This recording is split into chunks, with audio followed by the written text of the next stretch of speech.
You probably clicked this video because you're sick of the meta. Dollar this, 1-4 that, loop blitzes, bunch, trips tight end, zig routes, posts, and corners. Every single player you face online runs some form of the meta, and understanding it and knowing how to counter it is why this channel exists and why my strategy website, Gridiron Game Plans, exists. But I always like to go back to the roots and help explain why things happen and the things behind the meta. What makes the meta work? What drives the meta and makes it more effective? So today, I want to talk about the basics of pass rush, what you should be looking for when you are just rushing a base rush, and how to improve really any defense in the game from a base rush perspective, so you don't always have to rely on those loop blitzes. Or maybe if you play in a league that forbids players from utilizing certain tactics, you have something better to fall back on.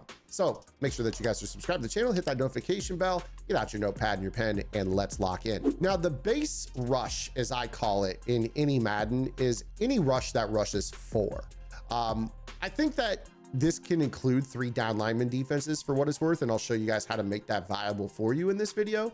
But I want to illustrate this out of a 4-man rush or a 4-2 alignment. Now, I know what you're probably saying. Hey, Zan, when you look at this defense you're in, it says 2-4, and you're talking about 4-2. Let me explain here. When I say 4-2, I'm literally referring to a defensive front that is 4 across with defensive linemen or stand-up linebackers on the edge, and then 2 off-ball linebackers. So this is what we would call a 4-2 alignment, even if the game kind of views it as a 2-4, the 2 meaning the number of defensive linemen and 4, the number of stand-up linebackers.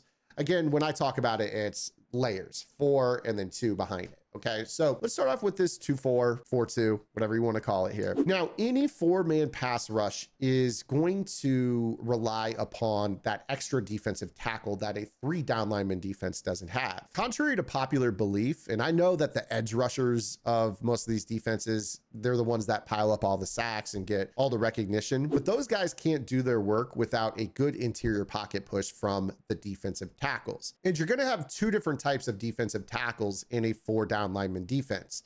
In a 3 down lineman defense, your DT is usually what is called a 0 technique or a nose tackle. He's going to line up directly over the center. In a 4 down lineman defense, you're going to have what is called a 1 technique. This is a defensive tackle that lines up in an A gap, and he's not that dissimilar from the 0 technique found in a 3 down lineman defense. His job is basically to garner a double team. Because when you think about it, if William Perry can get the left guard and the center to block him, this leaves 3 separate one-on-ones along your line.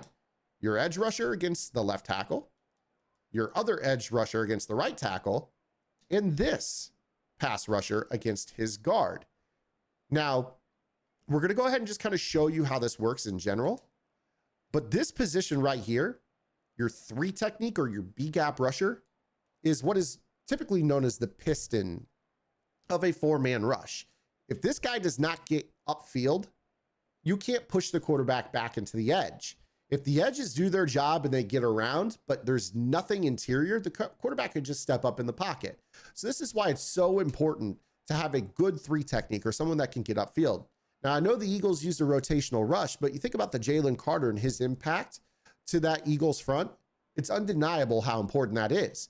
So when you snap the ball and your 3 tech gets this rush, he needs to get a push and oftentimes do damage in the middle, like you see right here with Kenny Clark. So it's really, really important that when you rush 4, that you create this one-on-one with a guard. And I don't care how you get there. A lot of times you could shift your defensive line. Now, this is exaggerated, but this is basically a guy who's lined up in the B gap. I would consider this to be, a little bit wider than a 3 technique, but we'll make it work for here. And now Kenny Clark's job is to hopefully get the double team from the center and the right guard. Now, there's no guarantees that's going to happen because your opponent might put in a command or a slide protection. But generally speaking, if there is a double team on this player, you're going to get the one-on-one from the other defensive tackle, and his job is to drive that guy back. And if he can't do so, the success of your pass rush is going to fail, okay? So this is a really important designation, is that one of your D tackles has to be getting a one-on-one, and he needs to win. And if he's not winning, you need to find someone who can win, which brings me to the next point. Now, generally speaking, in Madden, interior offensive linemen, such as guards and centers, are weaker in their pass block finesse than they are their pass block power. You'll notice that I have made a little bit of an exception here. I try really, really hard with my offensive linemen in this game, my guards and my center, to make sure that I'm getting as close to 95 pass block finesse as possible. But, you know, you look at Beata, she's got 97 pass block power. He handles power moves better than he does finesse moves. And that's usually the case for most interior linemen. But again, here, you know, Shields kind of better against finesse moves than power moves, but not really terrible against either in general. Okay, so when it comes to Will Shields, you're actually better off if you could find a power move guy that can go up against him. And this is kind of the point I want to make, is know your personnel.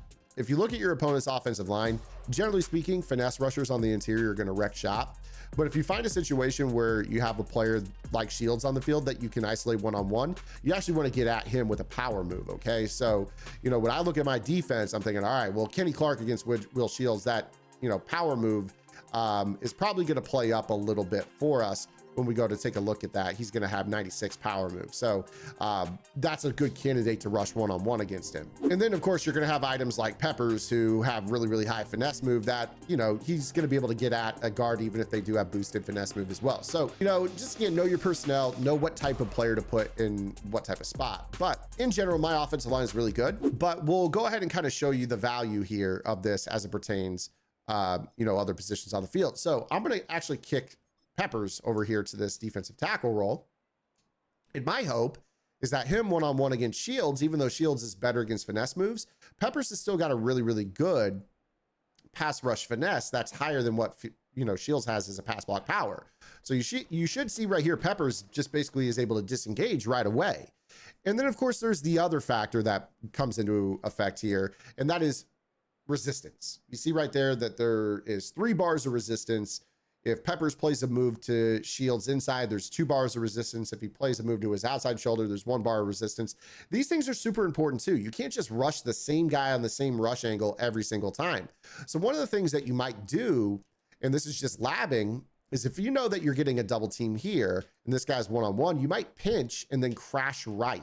So that way you're getting Peppers playing a move to the shoulder with less resistance. It's not always going to end up working for you, but it can help you with getting a shed against a player that maybe has built up resistance. If he's got, you know, more resistance to one shoulder or the other, that can be pretty beneficial for you. But again, here, typically speaking, this B-gap rusher is going to be really, really important for your matchup, and he needs to win.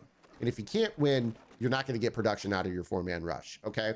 So that's with a base 4-man rush. I didn't really do anything other than just crash down out of the 2-4 alignment. You could do this out of nickel over, big nickel over G, dime. But what about other formations? Because obviously most of you out there probably run something like 3-3 odd or 3-2, or maybe you run the 1-4 defense like I do. What is it that we need to do to make this work? Well, it's actually still pretty simple. So we're going to start off here by just coming out and looking at this formation. And we'll go from there. Okay. So when we start off here, we got this kind of a 4-man front, if you think about it, because this guy is not really a coverage player. He's a rusher. Okay. Now here's that 0 technique I was just talking about. What we know with this formation here is that if we rush these 4, you're likely getting a one-on-one here. You're basically going to get one of 2 things with this front. Okay. You're either going to get a double team on Perry or a double team on Sweat. And if you get a double team on Sweat, you're going to have a one-on-one here, a one-on-one here, and a one-on-one here. If you get a double team on Perry, you're going to get an edge one-on-one here, a guard one-on-one here, and an edge one-on-one here. So we just got to kind of play around with this and see, do we like what we're seeing here? So we snap this ball and we get 3 one-on-ones, and look what happened. Both of our defensive tackles instantly destroyed their matchup. Okay. 4-man rush. That's all we had to do there. And you see right there that because the double team was on Sweat, we got a super win by Perry right through the middle. We got a super win by Clark inside. And Mac was held off by, this is actually a pass protector over there on the right. So that's why Mac didn't win. But our 2 interior players won, and that's super important for a 4-man rush. You need at least 1 D tackle winning. 1. Now let's go ahead and kind of run that again. I'll just crash down. We'll see what happens. And look at that. We got crazy. Honestly, I think what happened was we got a crazy win from Kenny Clark, but he bumped into Perry and didn't shed.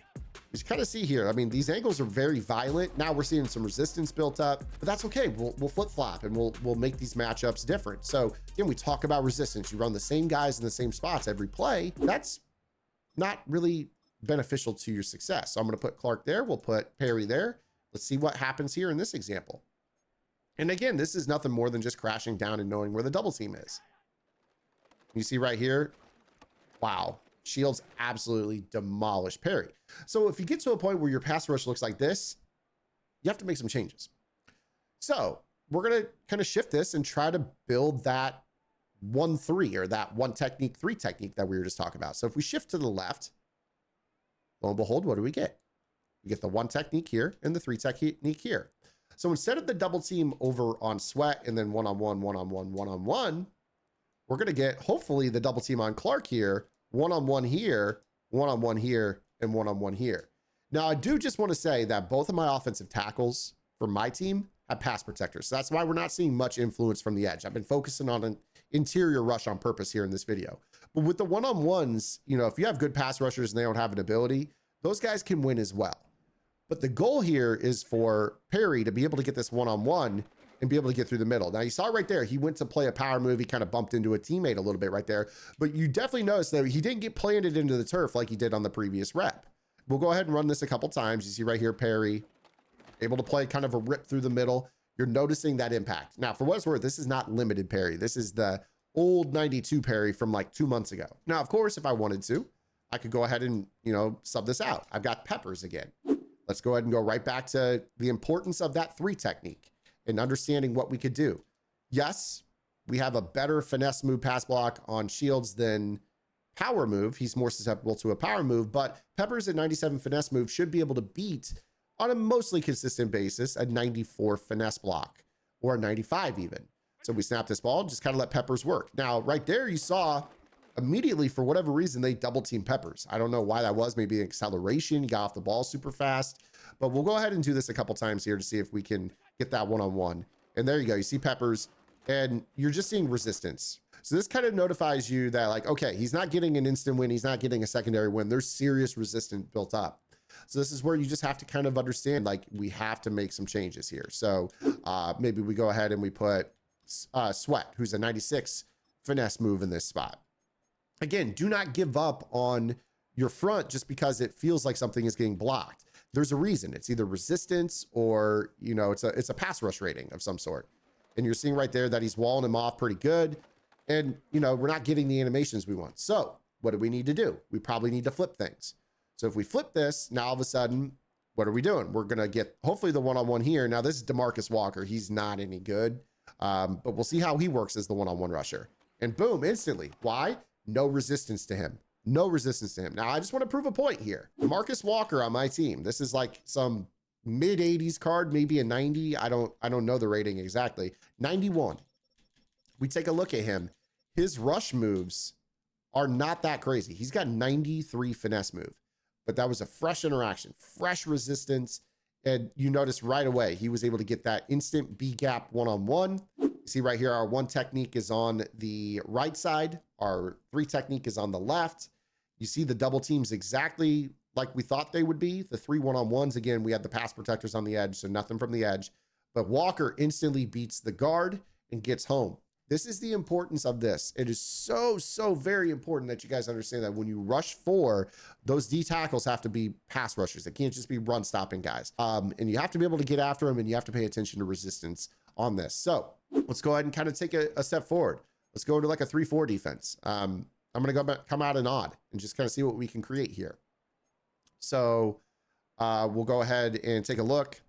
So again, we got Peppers, Clark, Sweat. I've got this edge rusher over here. So we've kind of seen this matchup with Peppers against Shields has been going Shields' way quite a bit here. But again, we'll kind of give it a look here. Does Peppers get his win? No, Shields is shutting him down, doing a really good job. So what do we need to do? We need to kind of switch it up. So let's flip it and let's shift it. So now what do we got? 1 technique, or the 1 technique double team here. We're hoping for Sweat to get some work in here on this play. See what Sweat could do. And Sweat right here just could be getting bullied by the weight, to be honest with you. This is another thing a lot of players really take for granted when they play this game. Weight matters more than you think, okay? So Sweat at like 260 something didn't get off the ball at all against the left guard on either situation that we tried. But then we have this DeMarcus Walker item that we just subbed in and instantly kicked the tail out of a much, much better item. So like, let's see here. We snap this ball. And instantly he does again. We know that Sweat's got 96 finesse move. We know that this guy's got 93. The key difference here is really simply put, strength, weight. Those things matter a lot more on that initial play than a lot of people lean on. Now, funny thing with this is Sweat's stronger, but he's nearly 20 pounds lighter. And when you take a look at that, it's like, okay, would you rather have a 265 pound rusher with 96 finesse move, or would you rather have the 280 pound guy with 93? Well, it's not that complicated. If you're dealing with a big, huge guard that's handling one-on-one, you might just go ahead and swallow the pill, put in the guy that's heavier, even if it looks worse, because the tape don't lie. The tape don't lie. We've had 2 reps there, and DeMarcus Walker has completely dominated them.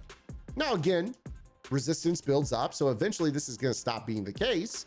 You see that after a couple reps, all of a sudden we see a manhandle, but this is why players don't really understand why their pass rush works or doesn't work. You see right there, Walker, I mean, 3 out of 4 reps, he's pretty much kicked the tail out of his man. And Sweat and Peppers have been getting dominated by these guards that are, 315-ish pounds, but as soon as we get a dude with decent finesse move and 280 pounds in the game, boom, insta sheds. So factor all these things in: technique, number of rushers, where are your one-on-ones? What are the offensive linemen good at? What are the offensive line bad at? And most importantly, even if you got a guy that you think should be beating that offensive lineman based off of pass block rating versus rush rating, if the weight says they can't play on the field. It's that simple, okay? So make sure that you guys are doing all these things and factoring in all these things. I hope this video was helpful to you. I know it was a lot of information, mostly just focused on 1-techs and 3-techs and finesse and power moves, but that weight is super important. So I want to save that towards the end for those of you that made it this far in the video with me. I'm up out of here. I hope you guys have a good rest of your Thursday. I will see you guys tomorrow, Friday. Until then, this is Zan. Get the lab and good luck.